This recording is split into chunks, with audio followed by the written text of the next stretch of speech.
mahirap ang isa maging journalist. Pero ang pinakamaganda sa trabaho ito ay alam mo na yung mga nagagawang istorya ay nagiging tulad o tulong para umangat ang isang sektor ng lipunan.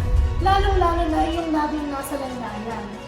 Ang pinagkaiba natin sa mga vlogger na nag-aastang journalist ay alam natin yung mga ethical standards na mga istorya na dapat at hindi dapat isapubliko.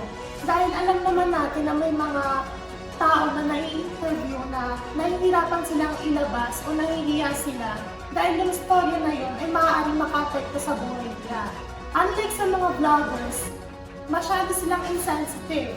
Insensitive sila in terms na kaya nila ilalabas yung kwento na yun ay para mas sumikat sila, hindi makatulong. Unlike sa atin, journalist tayo, mahirap na yung trabaho natin kasi tayo na sumusuong sa mga delikadong lugar.